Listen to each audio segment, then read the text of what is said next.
Well, good evening. Ira Epstein with your Metal Market Wrap-Up. This is your weekend edition for Sunday evening, the 1st of June, 2025, getting on just past 6:35 p.m. Central Time.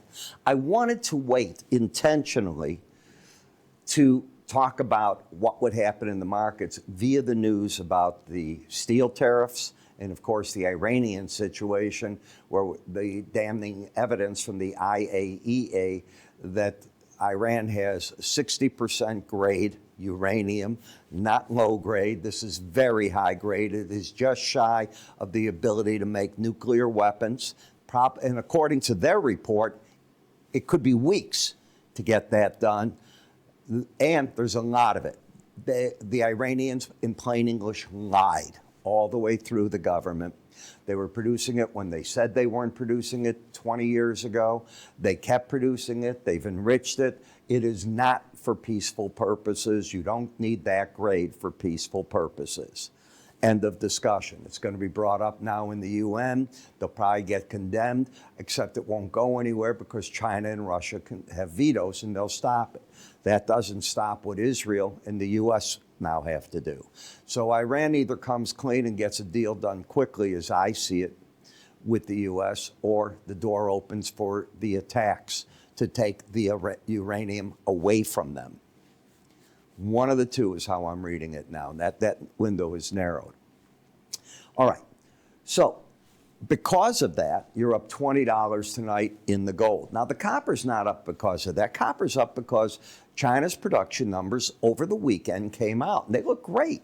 They've gone from a 48.5 to a 49.3 on the PMI index on their gates, and this is good. And they're getting orders, be it from the U.S. again and the mixture of other people, markets that they're capturing, and that's giving the bid into that market. So we'll see there. The dollar, flat. Markets don't know what to do with this news yet. Remember, nobody's attacked Iran. This thing's politics right now. It's not going to last a very long time. Every day that goes by, they're getting closer, and now the beans are spilled, and that's the end of it. It's a UN report, so you can't say it's biased by the U.S.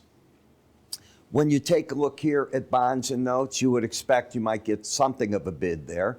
The interesting part to me in the energies is that you're up, and here OPEC over the weekend decided to go with another 411,000 barrels. Now, let me explain that.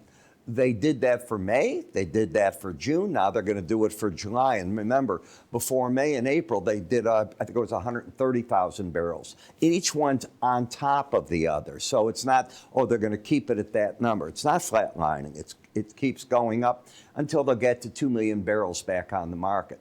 They're in that way, yet you're up. There's no other reason I can think of other than the situation with Iran, and that can play out any which way. So those are the things that I'm seeing in the marketplace. I think we went through the news, but let's make sure that you've got this again. The PMIs, you can see where we're at. Steel and aluminum, this is what I cared about, the 50% tariff in Iran. So just rehashing that, I think it's so important. All right. When you look at the gold, it's certainly when you go to an area chart of closes of a monthly chart, this thing hasn't backed off. It is still bullish as can be right there. What you've done here is fascinating. You can draw a line connecting these points down, and you could draw a line coming up. You are forming this triangle.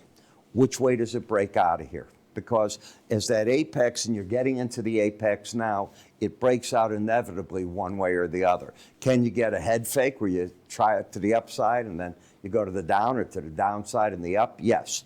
But I'm of the belief, from everything I'm seeing, the combination of the world events that are taking place, Ukraine, Russia, they're just bombing the heck out of each other.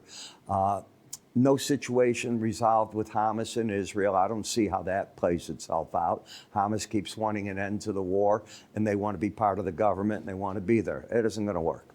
And now the Iranian situation. You throw it all in, and then inflation. And the tax bill that spends more money. It's hard for me as a fundamentalist to be bearish to gold. As a chartist, I can do it like that. But fundamentally, I see those reasons. You can see how gold keeps backing off here in one way, but there's another.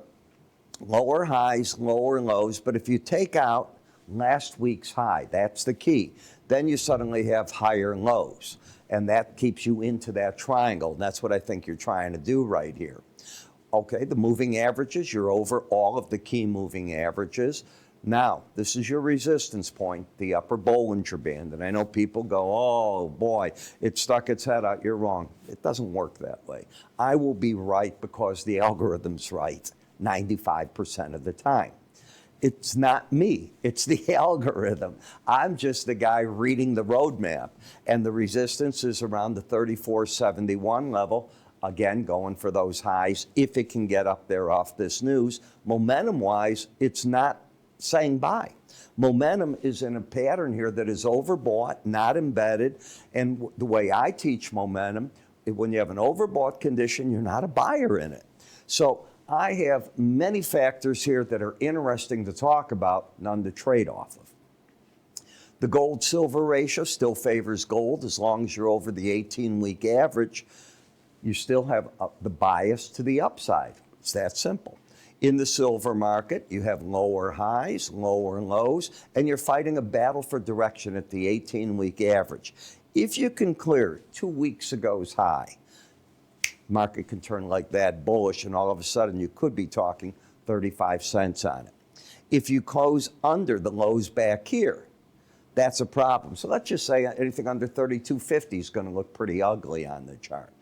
In the copper, even though you're up 12 cents right now, does this look to you bullish? It's just running this line. It's neutral as can be on a weekly chart. Platinum got to the Bollinger Band, thrown back like that, overbought condition. And in the dollar remains in a bear mode. You closed underneath the 200-week average. See how you rolled under it now?